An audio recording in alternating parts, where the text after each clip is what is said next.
With all the great movies that have come out so far this year, it's really easy for some of them to have fallen through the cracks. Between Guardians 2, Kong, a new Fast and Furious, and an excellent new Spider-Man, it's easy for some hidden gems to get missed. So with that in mind, we're going to rattle off some of the best movies from 2017 that you might have missed.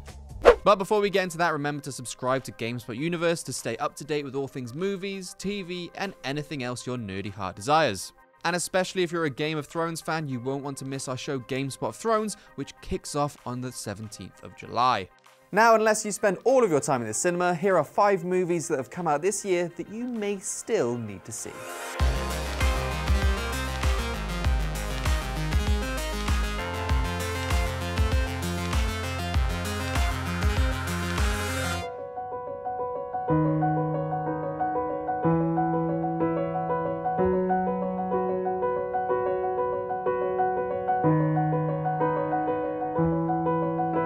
On its surface, Your Name is a body swap movie, but beneath that, the Japanese animated flick explores themes of longing and the desperation you feel when you find your soulmate, but that person is just beyond your reach.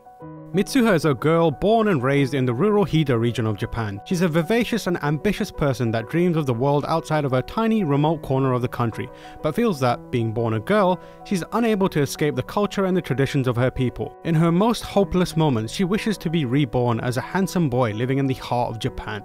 Meanwhile, in the hustle and bustle of Tokyo, Taki, a boy happily living out his days working a part-time job and socializing with his friends, begins to dream of a girl living in the mountainous region of Japan. He begins to feel a kinship with her, but struggles as, upon waking, his memories of her fade. The film becomes about these two characters learning about each other's lives by living them, and as with most body swap movies, there's a fair amount of hijinks involved.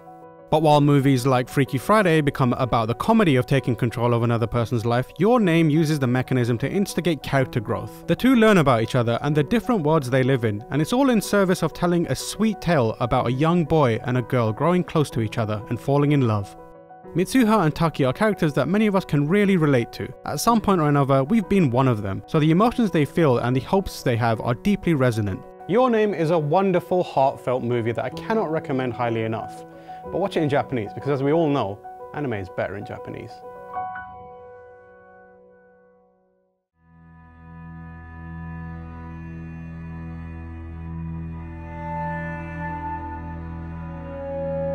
If I have kids, I'm going to show them It Comes at Night as a harsh way to teach them that you have to keep the back door shut. It's difficult to talk about It Comes at Night without spoiling it, so I'll keep it to the bare minimum. But it follows a family who live in the woods, keeping away from civilization that's been ravaged by a highly contagious disease.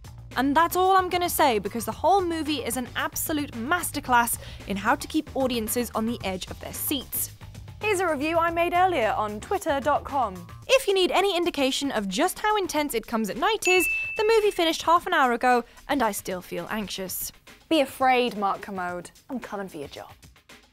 It Comes at Night isn't full of jump scares, but it's more a psychological horror that does so much to make you feel uncomfortable that it freaked me out more than any other movie I've seen in years. Shots linger a little longer than they should. The woods somehow manage to feel even more claustrophobic than the confines of the creaky old log cabin. And on top of that, there's this deeply paranoid atmosphere that permeates every aspect of the film. From the strict rules that the family follows to stay safe, to the deep mistrust of any other people they come into contact with.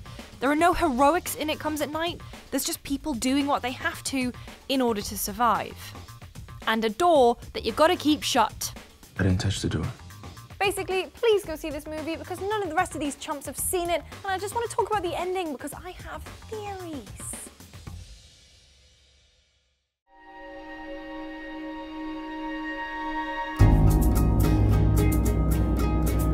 Now, apologies in advance if this next section makes you hungry, but I need to talk about a juicy movie all about them juicy burgers. The Founder is one of my favourite biopics in recent memory. It follows Ray Kroc, the man hailed as bringing McDonald's to the masses, and his moves and motives to secure the gargantuan franchise. And this guy's actions were as greasy as the fries. From what I've seen and read, the movie sticks pretty closely to the story of the real Ray Kroc. And while you may think that a movie about business acquisitions and the shaking of milk may be a little bit boring, the film remains tense and intriguing through the entirety of its 1 hour 55-minute runtime. Michael Keaton is fantastic as always, playing the role as the fanatical businessman, supported by the awesome Nick Offerman as the wholesome restaurant owner. If you have a Mackie D's anywhere near you though, be prepared to make a burger run after this movie, because them cravings gon' be strong! McDonald's is family.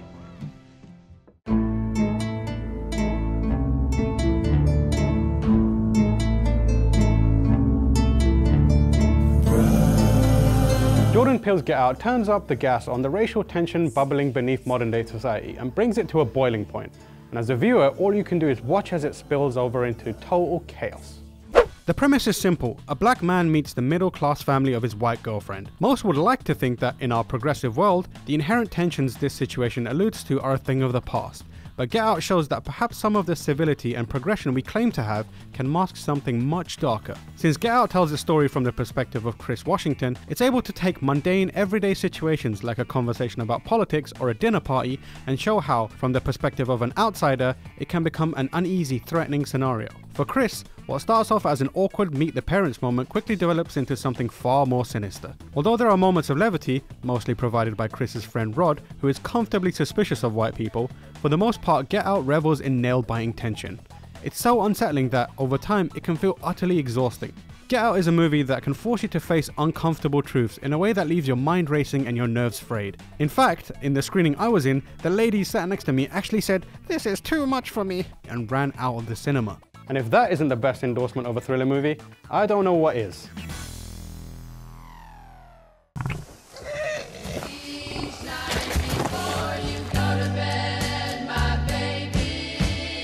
Okja is the latest offering from the host-director Bong Joon-ho, and if you like giant, adorable, dorky creatures and hilarious performances, then you should definitely watch it. Okja is one of 26 super pigs bred by the Mirando Corporation as a potential solution to world hunger. As piglets, they were sent to the best farmers around the world, with the best super pig to be crowned 10 years later. Okja the super pig is this wonderful mix of Puppy, Totoro, and Trico from The Last Guardian. She's a playful creature who, despite her size, is still quite wary of the world and follows the farmer's granddaughter Micha around because they're best friends. And it's this friendship that gives the movie the emotional grounding that it needs, because when the Mirando Corp decide that it's time to take their investment back, Micha risks everything to save her friend. By establishing that Okja is a creature with her own personality, the film's depiction of farming really makes you think about how humans treat animals when mass-producing meat products. It can make for some quite uncomfortable watching, but it's a testament to the film's writing that it does make you question these things that you might not want to. But for those fearing a pro-vegan or vegetarian propaganda movie, it's really not that. The whole story is told through a lens of humour, as well as horror in some places, and it all makes for really compelling viewing. In particular, Jake Gyllenhaal as the eccentric TV host Dr. Johnny Wilcox, and Tilda Swinton as the consumer-friendly CEO of the Miranda Corp were clearly told to go nuts with their performances, and they add a level of levity to what's really quite an upsetting subject. Okja is currently on Netflix, so you should definitely watch it, even if it's just to check out the world's best CGI butthole. It's a pig's butthole, but like, they really put some effort into that thing. You've done an incredible job. Thank you. Thanks for watching this week's episode. Last week, Dave and Timur waxed lyrical on the reasons that you will love Spider-Man Homecoming. I thought it was fine. Tam with the comments. First comment comes from Curtis McDonald, who says, if you're truly a fan of Spider-Man, you wouldn't hate any of the movies. In the immortal words of John Locke, the lost character, not the philosopher. Don't tell me what I can and cannot hate. I mean, that's paraphrasing. But, you know, John Locke was a man of science, so there we go. Mr. Archer Gray says, where did you get those awesome aliens and Back to the Future pictures from on the back walls? I love them. Mace, where'd you get them from? Etsy. There you have it.